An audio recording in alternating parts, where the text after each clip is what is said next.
So in Surah An-Nur, it says this, it warns us. Why then did you, believers, men and women, when you heard about that, which they said about Prophet's wife, why did you not think good of your own people and just say it's an obvious lie? Basically, God is saying, why did you just believe it without proof? And why did you not, when you heard it, say, it is not right for us to speak of this? Glory be to Allah. This is a great lie. Allah forbids you from it and warns you not to repeat the like of it forever if you are believers. But we are not following this. So the Quran is a book which is preserved by God.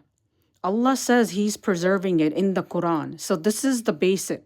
This is the basis of the foundation of our religion. And He preserved this. He did not preserve the hadith that came 200 years later, which states that one of the Prophet's wife was this age or whatever, the young age they say. And you guys just believe it. Not only do the Muslims just believe it, because they're emotionally attached, thinking that that's Prophet's word. But they don't use their brains and they think that, yeah, it's correct. And then they defend it and just make excuses to say, oh, yeah, it's correct because back then this was common. No, it wasn't.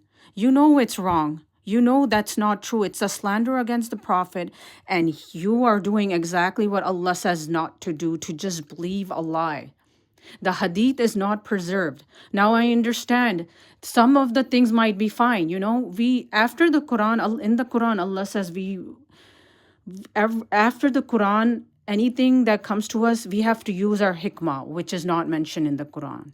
So if even with the hadith, you have to use your hikmah.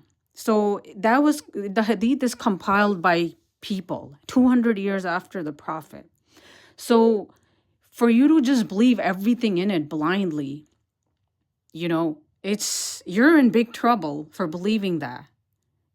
You believe that that's the age of the Prophet, wherein there's a big insult to the Prophet. Nowhere in the Quran does it say that that it mentions that it's okay to marry someone like that. So it's a great slander, and just be careful. You guys are just blindly following whatever is in the hadith.